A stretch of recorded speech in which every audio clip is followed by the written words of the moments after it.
সৌমিত্র খান। রাজ্য সরকার এখানে প্রতিদিন নাটক করে, রাজ্য সরকার এখানে খরচ করতে পারছে না।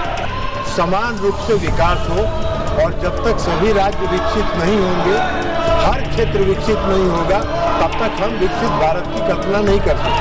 हमारी संसद की मर्यादा परंपरा भी उच्च कोटि की होनी चाहिए और विशेष रूप से आपका व्यवहार और आचरण संसद की मर्यादाओं के अनुरूप हो। मुझे आपको ये सूचित करते हुए अत्यंत प्रसन्नता हो रही है कि हमारे सदन के विशिष्ट बॉक्स में जॉर्जिया की संसद के चेयरमैन का उच्च स्तरीय संसदीय शिष्टमंडल उपस्थित है। मैं अपनी ओर से तथा सदन के सभी मान्य सदस्य की ओर से उनका हार्दिक अभिनंदन करता हूं, स्वागत करता हूं। माननीय श्री शाल पापुआ शिल्ली और उनके संसदीय शिष्टमंडल की भारत यात्रा दोनों देशों के संबंधों की गहराई का प्रतीक है। उनकी इस यात्रा से दोनों देशों के द्विपक्षीय सहयोग और संबंध और मजबूत होंगे। हम भारत में उनके सुखद, सफल एवं मंगलमय प्रवास की कामना करते हैं। उनके माध्यम से हम जॉर्जिया की संसद तथा वहां की मित्रवत जनता को बधाई और शुभकामनाएं देते हैं। प्रश्नकाल। प्रश्न संख्या 21 Shri VK श्रीकंदन।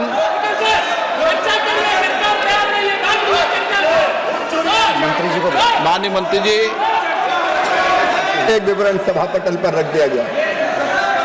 Question number 22 doctor D Ravi Kumar. Doctor D Ravi Kumar. माननीय गृह राज्य मंत्री जी, उत्तर सभा पटल पर रख दिया।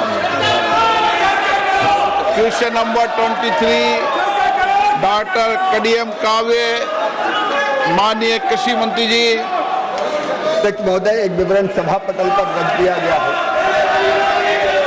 Question number 24 Shri Satish Kumar Gautam. Question number 24 अध्यक्ष जी।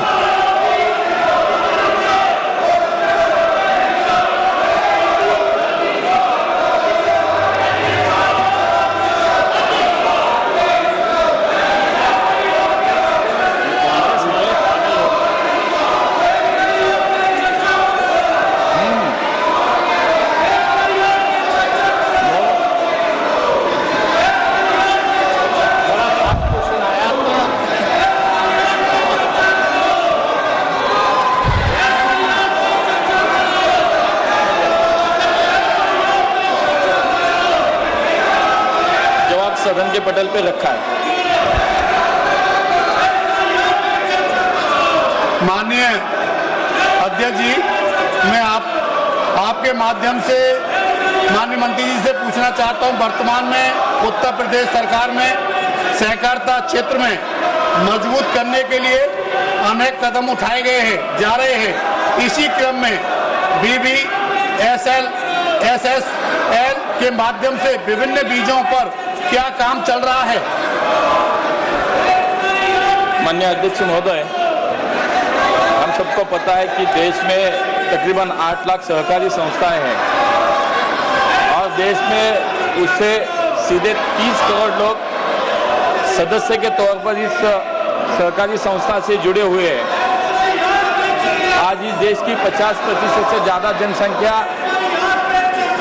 जनसंख्या ही सहकारिता से जुड़ी हुई है और इसको ही ध्यान में रखते हुए हमारे माननीय प्रधानमंत्री जी ने सहकार से समृद्धि की परिकल्पना को साकार करने के लिए नया सहकारिता मंत्रालय का निर्माण किया और पिछले 4 साल से माननीय गृह मंत्री एवं सहकारिता मंत्री अमित भाई के नेतृत्व में सहकारिता क्षेत्र में बड़ी क्रांति हो रही है और रोजगार निर्मित और ग्रामीण अर्थव्यवस्था सक्षम करने के लिए, मजबूत करने के लिए बहुत सारे क्रांतिकारी निर्णय लिए जा रहे हैं। बहुत सारी पहले लाई गई है। जैसे कि हम सबको पता है कि सहकारिता का मुख्य जो घटक है वो है पैक्स, और इसी पैक्स को सक्षम बनाने के लिए बहुत सारे कदम उठाए जा रहे हैं। उसमें 3 मल्टी स्टेट सोसाइटीज की स्थापना की गई, जिसमें कृषि उत्पाद के निर्यात को प्रोत्साहन देने के लिए NCL, जैविक उत्पादन को बढ़ावा देने के लिए NCOL, और इसी के साथ स्वदेशी बीज बैंक बनाने के लिए और पारंपरिक मीठे बीजों का संवर्धन और प्रसार के लिए BBSSL की स्थापना की गई। इसी प्रकार हमारे जो सदस्य उन्होंने ये सवाल पूछा है BBSSL के संदर्भ में कि उत्तर प्रदेश में आज BBSSL की क्या स्थिति है, तो मैं आपके माध्यम से उनको बताना चाहता हूँ कि आज उत्तर प्रदेश में लगभग 4200 सहकारी समितियाँ जो BBSSL की अभी सदस्य बनी है। उत्तर प्रदेश की विभिन्न जिलों में अनेक फसलों का बीज उत्पादन किया जा रहा है। उत्तर प्रदेश प्रादेशिक सहकारी फेडरेशन के साथ अन्य सदस्य सहकारी समितियों के माध्यम से उच्च गुणवत्ता वाले भारतीय बीज ब्रांड नाम से बीजों का व्यवसाय किया जा रहा है। इसके अलावा कई सहकारी समितियां उनके माध्यम से BBSSL उत्तर प्रदेश कृषि विभाग द्वारा प्राप्त डिमांड के हिसाब से बीजों का वितरण सीधे किसानों को कर रही है। इसी के साथ मूंगफली हो, गेहूं हो, मसूर हो, चना की फसलों का बीज भी राज्यों में उपलब्ध किया जा रहा है। अध्यक्ष जी, आज देश में BBSSL की कार्य पद्धति क्या है, पिछले 3 साल में संस्था ने क्या प्रगति की है और आगे आने वाले समय के लिए क्या लक्ष्य तय किया गया है? माननीय अध्यक्ष महोदय, आज पूरे देश में हमारा मंत्रालय भारत सरकार BBSSL के प्रचार और प्रसार के लिए कार्य कर रहा है। सभी राज्यों के सरकार को साथ लेकर हम इसको आगे लेके बढ़ रहे हैं। अब तक देश में 34 राज्यों और केंद्र शासित प्रदेशों ने कुल 33,750 सहकारी समितियां BBSSL की सदस्य बनी है। BBSSL ने भारत बीज के नाम से आज तक लगभग 154 करोड़ के रुपए के बीज बेचे हैं। 18 राज्यों ने BBSSL के साथ काम करने के लिए नोडल एजेंसी को नामित भी किया है, जिनमें से 8 राज्यों के साथ अभी MOU पे हस्ताक्षर भी किए गए हैं। अब तक BBSSL ने 13 राज्यों में बीज लाइसेंस प्राप्त कर लिया है। हमारा ये लक्ष्य है कि वर्ष 2035 तक BBSSL ये विश्व की सबसे बड़ी 5 बीज उत्पादक कंपनियों से में एक बने और लगभग 25,000 करोड़ रुपए का कारोबार करने का आज हमने लक्ष्य रखा है। आज देश में अब तक 34 राज्यों केंद्र शासित में कुल 33,700 समितियां सदस्य बनी है। मुझे लगता है कि इसके माध्यम से सहकारिता आंदोलन को सक्षम बनाने का कार्य BBSSL के माध्यम से भी करने का हमारा प्रयास है।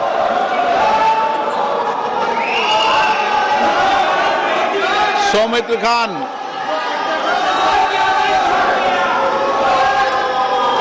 नमस्कार सर। संख्या क्वेश्चन नंबर आपका 25। माननीय मंत्री जी, माननीय मंत्री जी, उत्तर सभा पटल पर रखा गया है महोदय। माननीय सदस्य। Thank you sir. आज के আমিও ধরলাম যে বাঁকুড়া ডিস্ট্রিক্ট মৎস্য উৎপাদন কেন্দ্রে ওই রামসাগরে যেটা আছে সেটার একজন আমিও ওই পরিবারের অংশ এবং ওই ওখানে থাকি। তো আমার কোশ্চেন হলো পশ্চিমবাংলায় এই 5 বছরে 545 কোটি টাকা আপনার স্যাংশন হয়েছে, কিন্তু তার মধ্যে এই তৃণমূল সরকার খরচ করছে মাত্র 51 কোটি টাকা। যে টাকা খরচ হয়নি সেই টাকা কি ডাইরেক্ট আপনার মৎস্য দপ্তরের ডিপার্টমেন্ট এবং মৎস্য দপ্তরের যে সংগঠনগুলো আছে, যে সমবায়গুলো আছে, সেগুলোকে কি সোজাসুজিভাবে সেন্ট্রাল গভর্নমেন্ট থেকে ওদেরকে ডাইরেক্ট পেমেন্ট করা যাবে? এবং এই যে রাজ্য সরকার খরচ করতে পারছে না, কারণ রাজ্য সরকার এখানে প্রতিদিন নাটক করে, রাজ্য সরকার এখানে খরচ করতে পারছে না, তার জন্য এই সমবায় গোষ্ঠীগুলোকে ডাইরেক্ট পেমেন্ট দেওয়া কোনো অপশন আছে কিনা, সেটা আমি মন্ত্রী মহোদয়ের কাছে আমার জিজ্ঞাসা।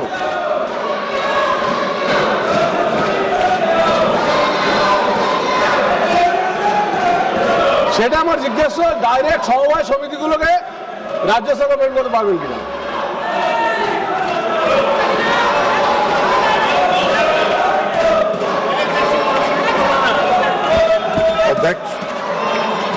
अध्यक्ष महोदय, माननीय सदस्य का जो प्रश्न है वो बहुत ही माकूल, इसलिए कि हमारे देश के प्रधानमंत्री आदरणीय नरेंद्र मोदी की यह धारणा है कि हमको अगर विकसित भारत बनाना है तो सभी राज्यों का और सभी क्षेत्र में समान रूप से विकास हो, और जब तक सभी राज्य विकसित नहीं होंगे, हर क्षेत्र विकसित नहीं होगा, तब तक हम विकसित भारत की कल्पना नहीं कर सकते।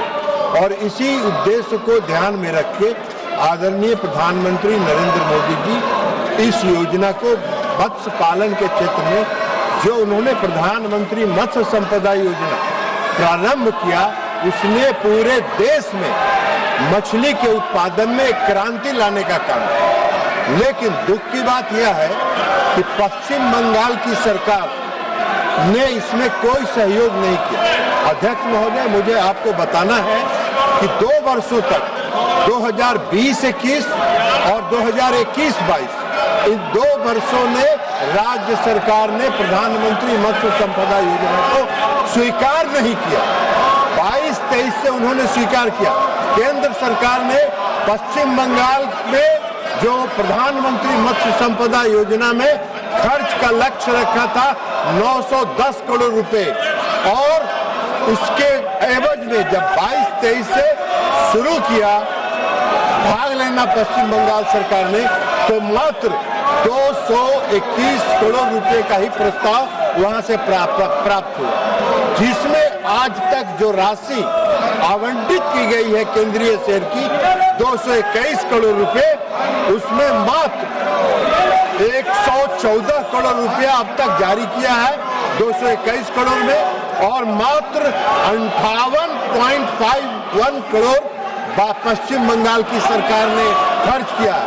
22-23 से आज तक जो पश्चिम बंगाल की सरकार का खर्च का जो रेशियो है वो मात्र 51%।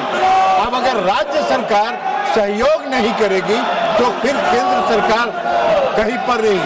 मैंने स्वयं पश्चिम बंगाल में जाके इसकी समीक्षा किया 2 अगस्त को इसी वर्ष, और बहुत ही कनीय रैंक के अधिकारी आए जिनको कुछ पता नहीं था। जब मैंने पता किया तो मालूम हुआ कि उच्च स्तर पर निर्णय हुआ कि भारत सरकार की किसी बैठक में सबसे निम्न स्तर का अधिकारी जाएगा। यह है राज्य सरकार का सोच। तो इस देश को विकसित करने का प्रधानमंत्री मोदी जी का जो लक्ष्य है, उसमें राज्य सरकार जहां सहयोग नहीं कर रही है वहां कठिनाई हो रही है। हमारी जो योजना है वो हम राज्य सरकार के माध्यम से खर्च करते हैं, सीधे तौर पर सहयोग समिति को हम नहीं देते हैं। उनके लिए FIDF है, इंफ्रास्ट्रक्चर डेवलपमेंट फंड है, वो उसका उपयोग करके आगे बढ़ते हैं। माननीय सदस्यगण, मैं पुनः आपसे आग्रह कर रहा हूं कि प्रश्नकाल महत्वपूर्ण है, आप सदन में भागीदारी निभाएं। माननीय सदस्यगण, मैं जिस तरीके का आचरण आपका देख रहा हूं संसद के अंदर, और कई माननीय संसद सदस्य संसद के बाहर जिस भाषा का प्रयोग संसद के लिए कर रहे हैं वह न संसद के लिए न देश के हित लिए है। अगर उनके राजनीतिक दलों की यही परंपरा है तो देश देख रहा है संसद के अंदर विरोध असहमति लोकतंत्र में होती है, लेकिन मर्यादा बनाए, शालीनता बनाए और हमारे प्रयास से संसद की मर्यादा गरिमा ऊंची हो। मैं हमेशा हर मुद्दे पर, हर विषय पर आपको पर्याप्त समय, पर्याप्त अवसर देता हूं, लेकिन मेरा आपसे आग्रह है, दुनिया का सबसे बड़ा लोकतंत्र जो दुनिया के अंदर मार्गदर्शन देता है, हमारी संसद की मर्यादा परंपरा भी उच्च कोटि की होनी चाहिए और विशेष रूप से आपका व्यवहार और आचरण संसद की मर्यादाओं के अनुरूप हो, ये मेरा आपसे आग्रह है। सदन की कार्रवाई आज 12 बजे तक के लिए स्थगित की जाती है। प्रभातखबर.com, विश्वास वही, रफ्तार नहीं।